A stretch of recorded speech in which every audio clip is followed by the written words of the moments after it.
August 2nd, 1990, 2 a.m. Saddam's revenge begins. He invaded Kuwait with all his might. This small country is only 1/25th of Iraq's area. It was completely occupied in just 2 days. Kuwait, the emir and his royal family fled in panic. However, the invasion of Kuwait, Saddam's biggest mistake in his life. Because before launching the attack, Saddam held a meeting with the US. The United States clearly told him, "The war among you Arabs, it has nothing to do with us, but it's a big lie."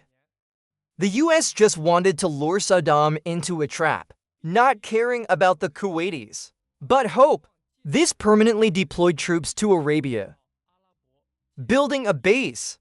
Things developed exactly as the United States expected. The United States effectively used Saddam's threat to intimidate other Arab countries. Claims that if Saudi Arabia wants to get rid of Saddam's threat, the US military must be allowed, establishing a base in Saudi Arabia. Saudi king worried about Saddam's expansionist ambitions, facing a security crisis, agreed to US military protection. But the Saudi people are very dissatisfied with this, especially Osama bin Laden. At this time, the United States began to directly threaten Saddam. If the troops are not withdrawn from Kuwait within the deadline, the United States will attack. When Saddam refused to withdraw his troops, the United States' new base in the Arab region launches attack. Less than a month, the entire territory of Kuwait was liberated again. Facing a strong offensive, Saddam attempts to launch Scud missiles at Israel to shift the focus of the war and attempt to provoke Israel into war, thereby destroying the Arab countries and the United States in the anti-Islamic alliance partnership. However, under the diplomatic pressure of the United States and provide protection from missile defense systems, Israel exercised restraint, no retaliation. Saddam's strategy did not work. Instead, it highlights his desperation and his willingness to take risks. After the attack, the United States, Saudi Arabia, and Israel are aware it's time to seek the complete overthrow of Saddam's regime. After suffering international isolation and sanctions, Saddam increasingly resorted to Islamic symbols and discourse, trying to consolidate the legitimacy of rule and mobilize the domestic people to resist Western pressure.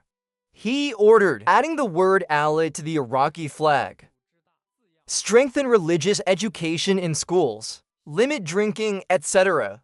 These initiatives, seen as a strategic turn to Islamization, aims to use religious sentiment to unite the people, responding to Iran's religious challenge, and put a religious cover on its regime to gain wider support from Muslims. But the secular rights-defending nature of its regime has not changed. The United States imposed severe sanctions on Saddam's regime. It prevented him from selling oil, caused its economy to collapse. Iraqi people even started struggling for basic food. Under US sanctions, the situation in Iraq has taken a sharp turn. Saddam suffered the biggest blow in his life. 1995, Saddam's two sons-in-law with their families defected to Jordan and to Western intelligence agencies, provides information on Iraq's past large-scale details of the weapons of destruction program. Saddam sent a message to his two sons-in-law in 1996, promised that as long as they take his daughter with them immediately, return to Iraq, forgive and pardon them. But when they return home, two sons-in-law and their relatives executed in Baghdad by Saddam's eldest son Uday. Uday was Iraq at that time, one of the most feared privileged people, with brutality, notorious for extravagance and abuse of power.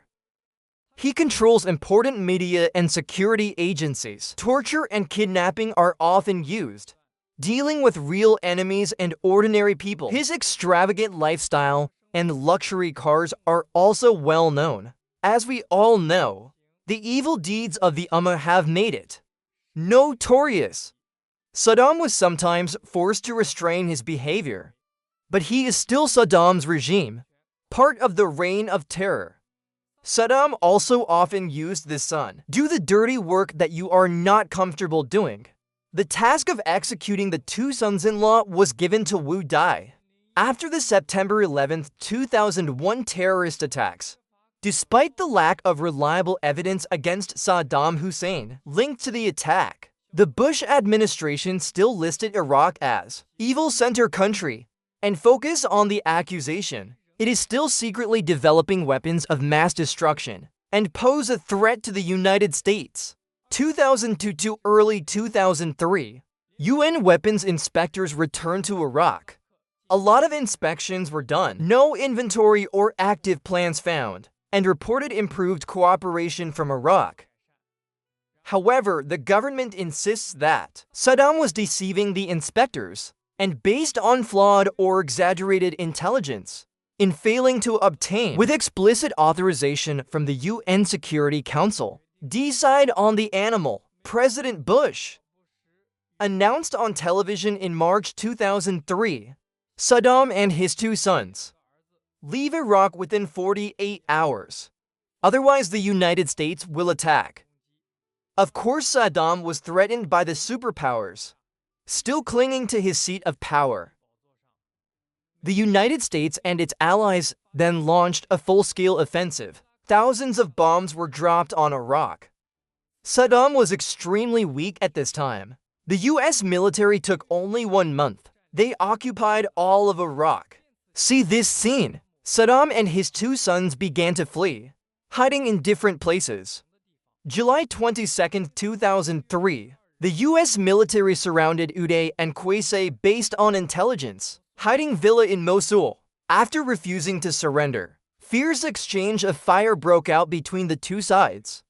The US military deployed infantry, armored vehicles, and anti-tank weapons attack Villa. After about 4 hours of fighting, Uday Qusair and the son of Qusair, Mustafa, and a bodyguard shot dead in the Villa.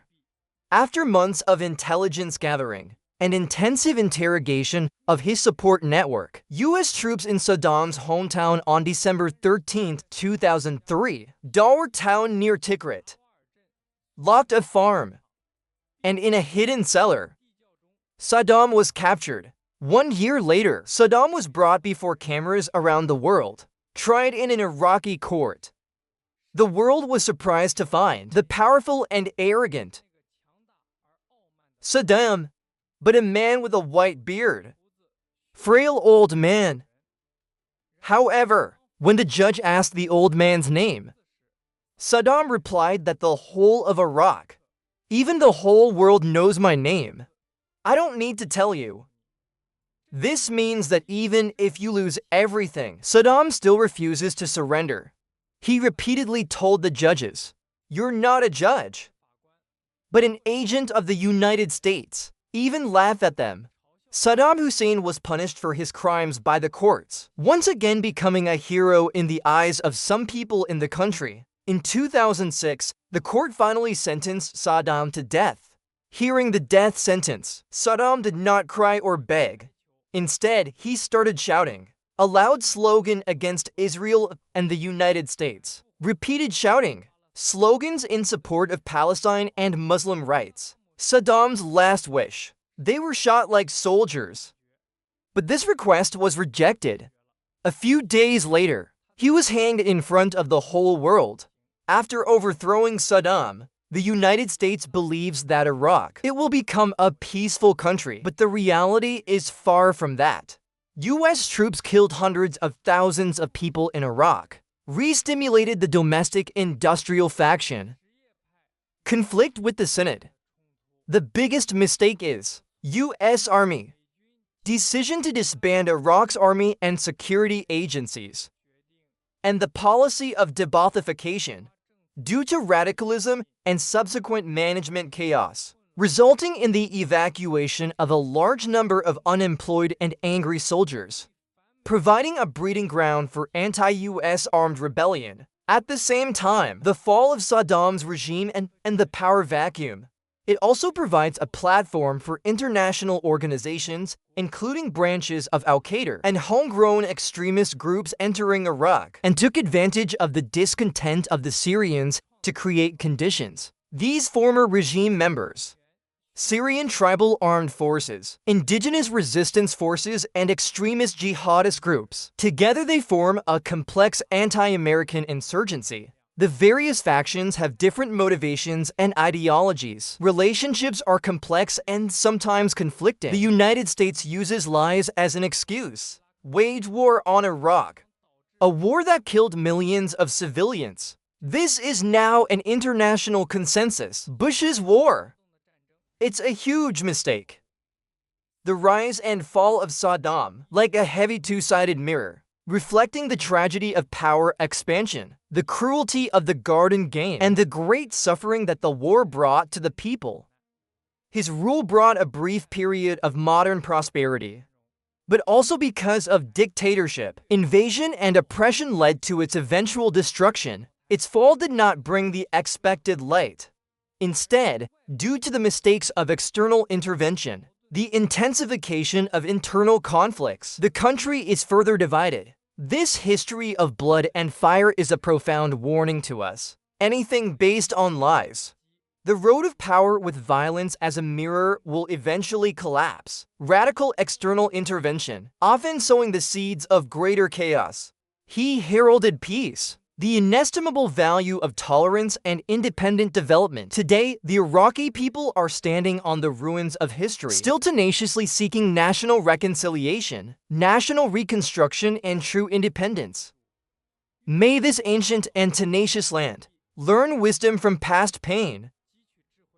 Bridging the gap between sex and ethnicities. Rely on your own efforts, with sincere support from the international community. Final. Breaking free from the shadow of the oil curse and the vortex of power, towards a justice-based respect for sovereignty, a peaceful future of shared prosperity. The lessons of history must be remembered, and the hope of reconstruction always belong to this land, the everlasting people.